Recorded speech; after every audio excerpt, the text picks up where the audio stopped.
তো ভিডিওটা শুরুই করব এটা বলে যে আমার ফুল টাইম রান আজকেই শেষ হয়ে গেল। না, তোমরা জানো আমাকে 2019 থেকে দেখো, তোমরা জানো যে আমি ডেলি ভিডিও দিতাম, ডিফারেন্ট কনসেপ্টে ভিডিও দিতাম, ডিফারেন্ট টপিকের ওপর আউটলাইন কালার থেকে শুরু করে ডিফারেন্ট পোস্টার ওয়ার্ক করতাম। কিন্তু মেনলি আমার চ্যানেলের জার্নি শুরু হয়েছিল হচ্ছে কোভিডের টাইম থেকে, 2020 সময় থেকে। আর তখন আমার সমস্ত কিছু অনলাইন ছিল, পড়াশোনা সমস্ত অনলাইন ছিল, অনলাইন ক্লাস ছিল। তো সেক্ষেত্রে কি হতো যে সময় পেতাম, কিন্তু তারপর যখন সবকিছু অফলাইন হলো, আমার মাস্টার্সের ক্লাসও অফলাইন হয়ে গেল, তো সেক্ষেত্রে ইউনিভার্সিটি যাওয়া প্লাস অনেক কিছু অবভিয়াসলি বুঝতেই পারছো প্রেশার থাকে। তো তখন মাসে ভিডিও দিতাম, হ্যাঁ কিছু না কিছু মাথায় চলতো যে এই চ্যানেলে কি করবো। আর সত্যি তো মানে এই চ্যানেলটা বানিয়েছিলাম এই কারণে যাতে আমি ছবি আঁকাটা যাতে চালিয়ে যেতে পারি। কারণ অনেক আমার বন্ধুরা রয়েছে যারা আমার সাথে ছবি আঁকতো, কিন্তু পড়াশোনার চাপে অনেক চাপই বলবো, তো তার জন্য তারা ছেড়ে দিয়েছে। কিন্তু আমি এই চ্যানেলটাকে রেখেছিলাম জাস্ট বিকজ আমি যাতে এই বাঁচিয়ে রাখতে পারি এই ছবি আঁকার এই ইচ্ছাগুলোকে। তো তাই জন্য আমি ডেলি তখন আর করতে পারতাম না, কিন্তু হ্যাঁ উইকলি করতাম, কিছু কিছু ভাবতাম। কিন্তু তারপরে যত ইয়ার গেল আরও প্রেশার বাড়তে থাকলো, আর লাস্ট ইয়ার মাস্টার্স শেষ হলো, তো রিসার্চের কাজ শুরু হয়ে গেল। তবে হ্যাঁ লাস্ট ইয়ারও আমি অনেক কাজ করেছি, কিন্তু এবছর শুরুতে আমি যা বুঝলাম যে আমি আর কাজ দিতে পারবো না। তখন আমি মান্থলি ভাবলাম যে হ্যাঁ কিছু না কিছু কনসেপ্টে কাজ করবো। আর হ্যাঁ তখন আমার প্রজেক্টের ওয়ার্কও শুরু হলো, যে হ্যাঁ ডিফারেন্ট আর্টিকেল তার থেকে শুরু করে কিছু না কিছু এমন এমন কাজ করা যেগুলো রিসেন্ট টাইমের উপর বেস করে কোনো না কোনো একটা ক্যারেক্টার ডিফাইন দিয়ে সেখান দিয়ে কিছু না কিছু কাজ করা, টপিকের ওপর অনেক কাজ করেছি। তো তোমাদের সাথে সেটা শেয়ার করি। অ্যান্ড এটা ঠিক যে হ্যাঁ এই চ্যানেল আর গ্রো করছে না, কিছুই হচ্ছে না, টাকাও আসছে না, কিছু সে তো কখনোই আসে না, কিন্তু এমন নয় যে আমি তার জন্য ছেড়ে দেবো। অনেকেই আমাকে হোয়াটসঅ্যাপেও মেসেজ করে বলে যে দাদা তোমার তো চ্যানেল গ্রো করছে না, তুমি তাহলে চ্যানেল ছেড়ে দিয়েছো। দেখো আমি চ্যানেলটা বানিয়েছি কি কারণে, ইউটিউবার হওয়ার জন্য না, নিজেকে অ্যাজ এ কি বলবো এই প্যাশনটাকে বাঁচিয়ে রাখার জন্য, যে হ্যাঁ আমি ছবি আঁকতে যে ভালোবাসি তো সেটাকে বাঁচিয়ে রাখার। কারণ অবভিয়াসলি ভাবো যে আজকে এত কিছু হচ্ছে, তারপরে যখন আমার প্রফেসররা বলে যে হ্যাঁ তুমি এখনো ছবি আঁকো, তো সেটা শুনতে ভালো লাগে। আর এটা এই যে শুনি না, এটা শুধুমাত্র কারণ হচ্ছে তোমরা তোমরা আমাকে এত এত কমেন্ট করো, তোমরা কিছু না কিছু টপিক আমার থেকে দেখতে চাও, আমার থেকে করাতে চাও, তো এটা আমি করি। আর হ্যাঁ এখন প্রচুর প্রেশার, আমাকে প্রচুর জন হোয়াটসঅ্যাপে মেসেজ করে, আমি ফোন কল রিসিভ করতে পারি না, কারণ ম্যাক্সিমাম টাইমে আমাকে ইউনিভার্সিটি থাকতে হয়, তো সেক্ষেত্রে সমস্যা হয়। কিন্তু হ্যাঁ ডেফিনেটলি আমি হোয়াটসঅ্যাপে রিপ্লাই দিই, মেলও করে অনেকে, তো সেখানে আমি কিছু না কিছু আইডিয়া তাদের সাথে শেয়ার করি। আর হ্যাঁ এখন অনেকের কাজই হয়তো করতে পারি না, কিন্তু আউটলাইন ওয়ার্কটা দিয়ে দিই, আর যখন সময় পাই তখন আমি ঠিক করি। তো দেখো এবছর শুরু থেকে আমার কাছে সময় ছিলই না বলা চলে, কিন্তু এই যে টাইমটা মানে এই যে ভোটের সময়টা, তো অবভিয়াসলি বুঝতে পারছি এই সময় ইউনিভার্সিটিতে চাপটা কম ছিল, মানে প্রেশার তো অনেক কিছুই ছিল, কিন্তু স্টিল বলা চলে যে আমি একটা টাইম পেয়েছিলাম, মানে প্রায় 1 মাসের জন্য টাইম পেয়েছিলাম। তো তখন আমি ভাবলাম যে এই 1 মাসটা কিছু একটা করতে হবে। আর তখন আমার মাথায় আসলো যে হোয়াট এভার, যে আমি লাস্ট টাইম তো সামার ড্রয়িং ক্যাম্প করেছিলাম, তো এবারে আমি একটা সামার টাইমে কিছু একটা করবো। এবার দেখো সামার ড্রয়িং ক্যাম্পটা ছিল হচ্ছে বেসিক্যালি ছোটদের জন্য, মানে ছোটদের জন্য বলবো না, যারা সবে সবে ছবি আঁকা শুরু করবে, তো তাদেরকে বেসিক কি কি লেসন তাদেরকে স্টাডি করতে হবে, তো সেটার উপর বেস করে আমরা সামার ড্রয়িং ক্যাম্প করেছিলাম। অ্যান্ড এবারে আমি ভাবলাম যে এমন কিছু করবো যেটা বড়দের জন্য একটু অ্যাডভান্স হবে। আর দেখো আমার চ্যানেলটা আমি এরকম চাই না যে হ্যাঁ সেলিব্রিটির পেন্টিং করবো, করে ভাইরাল করবো। হ্যাঁ শুরুতে অনেক কিছুই করেছিলাম, কিন্তু তারপরে আমার ফরম্যাট চেঞ্জ করেছিলাম চ্যানেলে। আমি চেয়েছিলাম যে হ্যাঁ একটুখানি কনসেপ্ট, একটুখানি ক্রিয়েটিভিটি রাখবো, কিছু না কিছু নলেজ গেইন করানোর চেষ্টা করবো। তোমরা অনেকে কম্পিটিশনের জন্য প্র্যাকটিস করো, তো তার জন্য ডিফারেন্ট টপিক স্টাডি করবো, প্লাস তোমাদের কিছু কনসেপ্ট গ্রো করাবো। তো অনেক কিছু হয়েছে, আমরা পডকাস্টের মতনও অনেক এপিসোড এনেছি, আর্ট অ্যান্ড মাই থটস, যেটা লাস্ট ইয়ার আমার ইচ্ছা ছিল। হ্যাঁ এটা ঠিক যে ফ্লপ করেছে বলবো, অনেকেই দেখেনি, কিন্তু স্টিল আমার মনে হয় যে আমার চ্যানেলে না এরকম ভিডিও থাকাটা খুব দরকার। কারণ আমি তো অ্যাকচুয়ালি এটাকে একটা কনসেপচুয়াল, একটা অ্যাকচুয়ালি কি বলবো মানে একটা আর্ট কলেজের মতো, একটা ইনস্টিটিউশনের মতো এই চ্যানেলটা বানাতে চেয়েছিলাম। তো সেক্ষেত্রে এই নলেজগুলো কিন্তু রাখাটা খুবই দরকার। তো আমি ভাবলাম যে দেখো এটাকে আরো ডিটেলসে করা যাক, তো তার জন্য আমরা নিয়ে চলে এসেছিলাম সামার অফ শুভম SOS।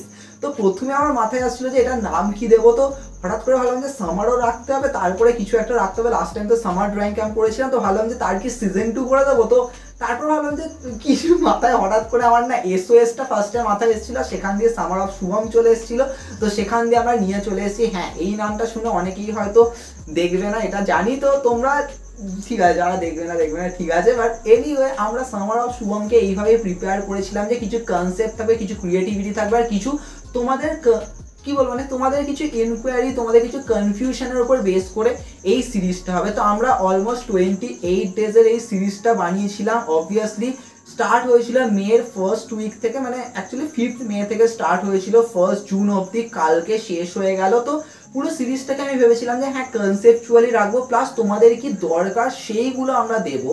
তো আমার মনে হয়েছিল যে দেখো সব থেকে বেশি দরকার যেটা আমি ফেস করেছি, আমি যখন কাউকে বলি না যে হ্যাঁ আমি ছবি আঁকি, তো তারা অনেকে না আমাকে জিজ্ঞেস করতে যে তুমি ইন্ডিয়ান আর্ট সম্বন্ধে জানো কিনা, তুমি ট্রাইবাল আর্ট, ফোক আর্ট সম্বন্ধে জানো কিনা। প্রচুর এক্সিবিশনে আমি যখন যেতাম তো সেখানে আমি দেখলাম তো প্রচুর জন আমাকে এগুলো আস করতো। আমাকে অনেকে মধুবানী আর্ট থেকে শুরু করে, কাভার আর্ট থেকে শুরু করে, পিটোরা পেন্টিং থেকে শুরু করে ডিফারেন্ট ডিফারেন্ট আর্টগুলোকে নিয়ে আমাকে জিজ্ঞেস করতো। তো আমি কিন্তু তখন জানতাম না, সত্যি বলছি আমি জানতাম না। তারপর আমি নিজেকে স্টাডি করালাম। এবার দেখো অবভিয়াসলি আমি একজন ম্যাথমেটিক্স স্টুডেন্ট, বাট স্টিল আমি এই ছবি আঁকার প্রতি যেহেতু ন্যাক রেখেছি, তো আমাকে তো জানতে হবে না। আমি তো কাউকে বলতে পারি না যে না আমি স্যার শুধুমাত্র ছবি আঁকি, আমি এই কনসেপ্টগুলো জানি না, কারণ আমি তো আর্ট কলেজে যাইনি। তো এটা প্রচুর খারাপ একটা ইম্প্যাক্ট। তখন বলবে তাহলে তুমি এসছো কেন এখানে।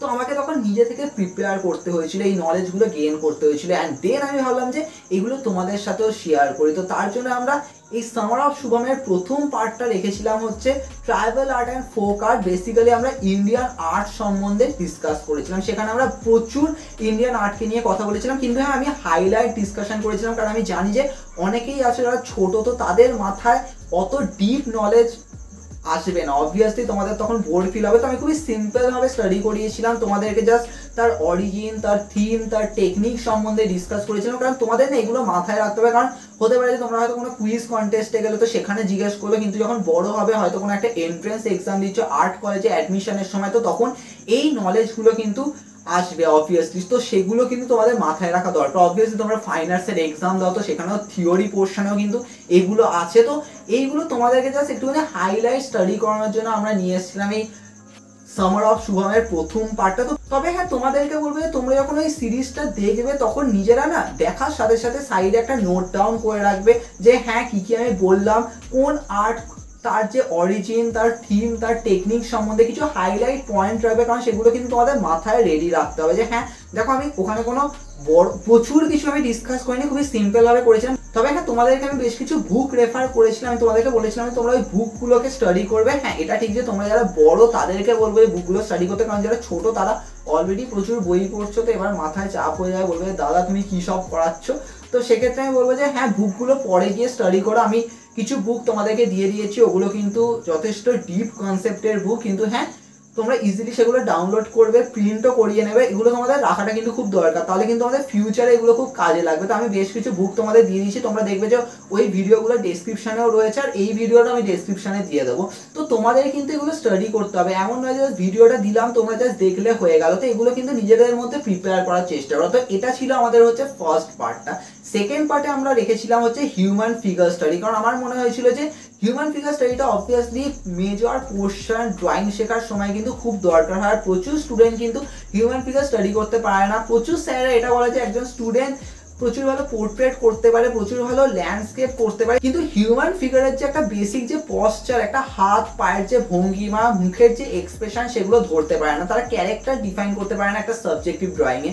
তো তার জন্যই ভাবলাম যে হ্যাঁ হিউম্যান ফিগার স্টাডিকে ভালো করে করা দরকার। তো সেক্ষেত্রে আমি নিয়ে চলে এসেছিলাম এই হিউম্যান ফিগার স্টাডির পোর্শনটা, যেটা সেকেন্ড পার্টে ছিল। ওখানে আমরা প্রথমে এক্সপ্রেশন, তারপর আপার বডি, তারপর লোয়ার বডি, তারপরে আমরা হিউম্যান অ্যানাটমি, আমরা বডির মেজারমেন্ট, বডির পশ্চার, সেগুলোকে নিয়ে স্টাডি করেছিলাম। তো ওই পোর্শনটা কিন্তু ভালোভাবে তোমাদের দেখতে হবে, কারণ প্রথম পার্টটা যেখানে ইন্ডিয়ান আর্ট ছিল, তো সেটা তো ছিল থিওরিটিক্যাল পার্ট, তো তারপরে ছিল প্র্যাকটিক্যাল পার্ট। তো প্র্যাকটিক্যাল পার্টটা করার সময় তোমরা চেষ্টা করবে যখন ভিডিওটা দেখবে তার সাথে সাথে একটা রাফ ওয়ার্ক করবে, তোমরা সাথে সাথে কিছু একটা রাফলি প্রিপেয়ার করবে, তাহলে কি হবে তোমাদের প্র্যাকটিস হবে। দেখো ভিডিওগুলো যতক্ষণেরই হোক চেষ্টা করবে একটুখানি টাইম দেওয়ার, একটুখানি পজ করে করে নিজেরা প্রিপেয়ার করার। কারণ আমি ভিডিওটাকে একটুখানি ফাস্টই রেখেছি, কারণ নয়তো অনেকেই দেখবে না। তো হ্যাঁ যতটা টাইম দেওয়ার আমি ওইভাবেই তোমাদের সাথে ডিসকাস করেছি, তাই জন্য ওইটাকেও কিন্তু ভালো করে ফলো করবে, কারণ সেকেন্ড পার্টটা বলা চলে খুবই গুরুত্বপূর্ণ স্টুডেন্টদের জন্য। তাই সেকেন্ড পার্টটা কিন্তু ভালো করে ফলো করবে। অ্যান্ড দেন যদি আমরা চলে আসি থার্ড পার্টে, তো থার্ড পার্টটা হ্যাঁ এটা ঠিক যে সাবজেক্টিভ ড্রয়িং আমি অলরেডিও বলেছি যে ভাই স্টাডি করা কিন্তু খুব দরকার, কারণ প্রচুর স্টুডেন্টদের কিন্তু মাথায় এটা আসে যে ভাই সাবজেক্টিভ ড্রয়িং কেন স্টাডি করবো, আমরা নর্মালি পোর্ট্রেট করছি, ল্যান্ডস্কেপ করছি, কিন্তু কম্পিটিশনে তোমাকে তো সাবজেক্টিভ ড্রয়িংই করতে হবে। তবে মেজর স্টুডেন্টদের না মাথায় এটা আসে না যে ভাই সাবজেক্টিভ ড্রয়িং কি, পোস্টার ড্রয়িং কি, দুটো কি সেম জিনিস? তো সেগুলোকে নিয়ে আমি ডিসকাশন করেছিলাম। সাবজেক্ট ড্রয়িং কিভাবে রেডি করতে হয়, কনসেপ্ট কিভাবে বিল্ড করতে হয়, একটা ক্যারেক্টার বিল্ড কিভাবে করতে হয়, তো সেগুলোকে নিয়ে ডিসকাস করেছিলাম। কিন্তু লাস্টে আমি তোমাদের সাথে ডিসকাস করেছিলাম যে সাবজেক্টিভ ড্রয়িংকে নিয়ে কিভাবে রিসার্চ করবে, ডেলি লাইফের কিছু থিংকে তুমি তুলে ধরো, কিছু রিপোর্টকে তুলে ধরো, তো সেগুলোকে তুলে নিজের একটা টপিক বিল্ড করো। যেমন তোমরা দেখবে আমি আমার চ্যানেলে প্রচুর এমন এমন টপিকে কাজ করি যেগুলো আমি সাডেনলি প্রিপেয়ার করে আমি তোমাদের সাথে শেয়ারও করি, যে আমি রাফ ওয়ার্ক করি, ডায়েরিতে ফার্স্টে নোট ডাউন করি, দেন ক্যারেক্টারগুলোকে ধীরে ধীরে বিল্ড করি। এটাতে কিন্তু প্রচুর সময় লাগে, প্রায় 1-1.5 সপ্তাহ লেগে যায় শুধুমাত্র একটা কনসেপ্ট ভাবতে, তারপরে আউটলাইন করতে তো আরও টাইম লাগে, তারপর কালার যদিও সঙ্গে সঙ্গে হয়ে যায়, তো এগুলোতে টাইম লাগে। তো এটা কিন্তু একটা রিসার্চ, তো সেই রিসার্চটা তোমরা কিভাবে করবে, কাইন্ড অফ বলা চলে একটুখানি ম্যাচুরিটির উপরও মেনটেন করতে হয়, যে হ্যাঁ ম্যাচিওর যত হবে তত আরো ভালো করে মাথাটা খুলবে। তো দেখো আমরা এইভাবে পুরো সিরিজটা স্টাডি করেছিলাম। লাস্টে আমরা এটাই বলেছিলাম যে দেখো আর্টিস্ট হতে গেলে শুধুমাত্র হায়ার স্টাডি করাটাই দরকার নয়, যে হ্যাঁ তুমি ড্রয়িং স্কুলে যাচ্ছ, তুমি আর্ট কলেজে যাচ্ছ, তোমার প্রচুর ডিগ্রি আছে। আর্টিস্ট হতে গেলে তোমার মাইন্ডকে বিল্ড করতে হবে, তোমাকে নিজেকে ভাবাতে হবে যে হ্যাঁ আমি একজন আর্টিস্ট। তো সেই কনসেপ্টগুলোকে বিল্ড করো, নয়তো তুমি খুব ভালো ছবি তো আঁকতে পারো, ছবি আঁকতে পারো মানে জাস্ট ভালো আউটলাইন করতে পারো, ভালো কম্পোজিশন ডিফাইন করতে পারো, ভালো কালার করতে পারো, খুব সুন্দর কালার করো। প্রচুর স্যারেরা এটা বলা যায় আজকে স্টুডেন্টরা খুব ভালো কালার করতে পারে কিন্তু কনসেপ্ট বুঝতে পারে না, একটা ক্যারেক্টার দিলে টপিক ডিফাইন করতে পারে না, কিছু একটা বললে বুঝতেই পারে না যে কিভাবে আঁকবো, সঙ্গে সঙ্গে বই ঘাঁটে, বইতে অত কি থাকে নাকি। আর ইউটিউবে তো সার্চ করলে তুমি এত এত সেলিব্রিটিদের পেন্টিং পাবে। তো একটা স্টুডেন্টকে কিন্তু প্রিপেয়ার হওয়া দরকার, একটা কনসেপ্ট বিল্ড করা কিন্তু তার মধ্যে দরকার। তো শুধুমাত্র এনাফ নয় যে হ্যাঁ তুমি আর্ট কলেজ যাচ্ছ বা হায়ার স্টাডি করছো মানে তুমি আর্টিস্ট, নিজের মধ্যে প্যাশনটাকে বিল্ড করা, সেখান দিয়ে চলে আসে প্রফেশনাল আর্টিস্ট আর প্যাশনেট আর্টিস্টকে নিয়ে, যে হ্যাঁ প্রফেশনাল আর্টিস্ট প্রচুর ডিগ্রি আছে, প্রচুর নলেজ আছে, সে সেটাকে কিভাবে কেরিয়ারে নিজেকে তৈরি করেছে। কিন্তু একজন প্যাশনেট আর্টিস্ট তার কাছে হয়তো হ্যাঁ সে এটা ভেবেছিল যে সে আর্ট কলেজে যাবে, কিন্তু কোনো কারণে সে আর্ট কলেজে না গিয়ে অন্য কিছু স্টাডি করেছে, তার গ্র্যাজুয়েশন অন্যভাবে হয়েছিল, তার কাছে আর্ট কলেজের ডিগ্রি নেই, তার মানে কি এটা নয় যে সে আর্টিস্ট নয়। সে নিজেকে কীভাবে গ্রো করছে, কীভাবে প্যাশনটাকে গ্রো করছে, তো সেটা খুবই দরকার। অ্যাট দি এন্ড এটাই বলবো যে ছবি আঁকাটাকে ভালোবাসো, কারণ এর মধ্যেই একটা জীবন রয়েছে, এটাকে তোমাদের কিন্তু ফিল করতে হবে। কারণ চারপাশে অনেক ডিপ্রেশন, অনেক কিছু আসবে, কেরিয়ারের স্ট্রাগল তো আছেই, কিন্তু তার মধ্যে বাঁচিয়ে রাখতে হবে। জাস্ট সবশেষে এটাই যে একটা পেজ নাও, একটা পেন্সিল নাও, আঁকি বুকি কাটো, যাই আসে না যে তুমি কত ভালো ছবি আঁকছো। কারণ এই আজকের জেনারেশনে এটাই সমস্যা, ভাই আমি যাই আঁকবো সেটা সোশ্যাল মিডিয়া দেবো, আর সোশ্যাল মিডিয়ায় লাইক আসলো না তো ব্যাস মাথা গরম হয়ে গেল, আমি ছেড়ে দিলাম। নিজেকে খুশি করো, নাকি তুমি সোশ্যাল মিডিয়ার মানুষজনের থেকে লাইক গেইন করছো, তাদেরকে খুশি, তাদের তো ভাই উলঙ্গ ছবি এঁকে দিয়ে দিলে তো সে তো এনজয় করবে, কিন্তু নিজেকে বিল্ড করো, তো সেটা কিন্তু খুব দরকার। তাই জন্য অ্যাট দি এন্ড বলবো যে ছবি আঁকাটাকে ভালোবাসো, নিজের প্যাশনকে বাঁচিয়ে রাখো। আমিও এইভাবেই বাঁচিয়ে রাখি, তো তোমাদের সাথে এইভাবেই শেয়ার করি, কিছু ডিসকাশন করি। আজকে শেষ হয়ে গেল আমাদের ফুল টাইম রান এই সামার অফ শুভমের। সামার অফ শুভম তো শেষ হয়ে গেল, কিন্তু এরপরে কি আসবে সেটা নিয়ে আমি ভাবছি। সময়ের দরকার ঠিকই, কিন্তু অনেক কিছু প্ল্যান রয়েছে, আমি নিজেকেও রেডি করছি। কিন্তু হ্যাঁ এই চ্যানেলকে আমি ওইভাবে কখনোই ভাববো না যে ভাই গ্রো হচ্ছে না বলে কেন স্টাডি করছি, কেন ভিডিও দিচ্ছি, এরকম নয়। অনেক কিছু আসবে, এবছর আমাদের 5 বছর পূর্ণ হবে। 5 বছরে তোমরা আমাকে অনেক কিছু শিখিয়েছো, এটাই হচ্ছে আমার অনেক কিছু পাওয়া। তো এটা বলেই শেষ করব, অনেক কিছু আসবে, দেখা হবে পরবর্তী ভিডিওতে।